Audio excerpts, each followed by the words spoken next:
Hey my families எல்லாத்துக்கும் வணக்கம். இன்றைக்கி ஒரு முக்கியமான தகவல் சொல்கிறதுக்காக தான் இந்த வீடியோ. நம்ம உடம்புல பார்த்திங்கன்னா விஷப்பூச்சி கடிக்குது இல்லையா, குளவி, தேன் பூச்சி, அப்புறம் பூரான், தேள், பவளசிவம், இந்த மாதிரி எந்த விஷப்பூச்சி கடித்தாலும் ஃபஸ்ட்டு முதலுதவி என்ன பண்ணுறது? பயந்துக்காதீங்க. ஃபஸ்ட்டு நான் பார்த்திங்கன்னா 4 மிளகு எடுத்து வாயில் போட்டுக்கோங்க. இந்த ரசத்துக்கு போடுவோம் இல்லையா மிளகு செலவு, 4 மிளகு எடுத்து வாயில் போட்டு மென்று கடித்து சாப்பிட்டு தண்ணியை குடிச்சிருங்க. எதனால் பார்த்திங்கன்னா அது பார்த்திங்கன்னா மிளகு வந்து நல்ல காரமான ஒரு பொருள். அது வந்து காரம் உள்ள உடம்புல போகிறதுனால அந்த விஷத்தை வந்து முறிக்கக்கூடிய சக்தி அதுக்கு இருக்குது. அதனால தான் மிளகு சாப்பிட சொன்னேன். அப்புறம் பார்த்திங்கன்னா மிளகு சாப்பிட்டு தண்ணி குடிச்சிட்டு கையில் அந்த கொடுக்கு கடித்த இடத்துல எந்த இடத்துல கடிச்சதோ அந்த இடத்துல பாருங்கள், கொடுக்கு இருந்துச்சுன்னா அது அழுங்காமல் எடுத்துருங்க. எடுத்துகிட்டு கையை நல்லா வாஷ் பண்ணிக்கோங்க. வாஷ் பண்ணிவிட்டு உங்கள் வீட்டில் ஆரத்தி கிடைப்பீங்க இல்லையா, அந்த சுண்ணாம்பு இருந்தால் சுண்ணாம்பு நல்லா கரைச்சி தடவிக்கோங்க. சுண்ணாம்பு வச்சாலும் அதுவும் விஷத்தை முறிக்கும்னு சொல்லுவாங்க.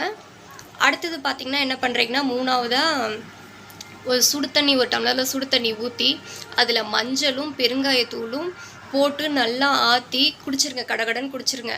கொஞ்சம் குடிக்கிறது கஷ்டமாக தான் இருக்கும். அப்படி குடித்தாதான் அந்த விஷம் வந்து முறியும்னு சொல்லுவாங்க.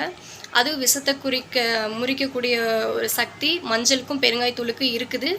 அதனால தான் சொல்கிறேன், அதையும் குடிச்சிருங்க. நம்ம வீட்டில் என்னென்ன பண்ண முடியுமோ எல்லாம் பண்ணிவிட்டு அதுக்கப்புறம் தான் ஹாஸ்பிட்டலுக்கு போகணும்.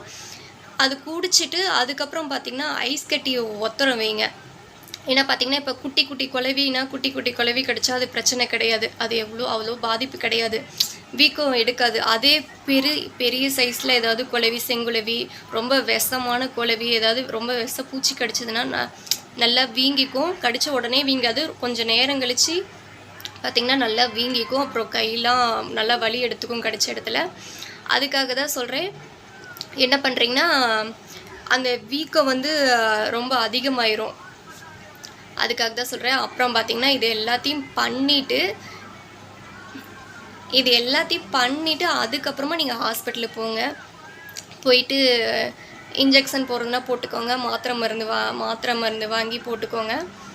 ஏன்னா பார்த்திங்கன்னா இப்போ ஒரு சில பூச்சி பார்த்திங்கன்னா ரொம்ப விஷங்கிறாங்க. அது இப்போ தெரியாது, கடித்த உடனே தெரியாது. அது பார்த்திங்கன்னா பின்னாடி வந்து என்ன சொல்கிறதுனா செப்டிக் ஆகிறதுக்கு கூட சான்ஸ் இருக்குது.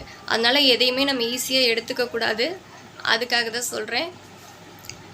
அப்போல்லாம் பார்த்திங்கன்னா பெரியவங்களாம் என்ன சொல்லுவாங்கன்னா, ஏதாவது விஷப்பூச்சி கடிச்சதுன்னா வெத்தலையில் வந்து மிளகு, கருஞ்சீரகம் இதெல்லாம் மடித்து சாப்பிட சொல்லுவாங்க.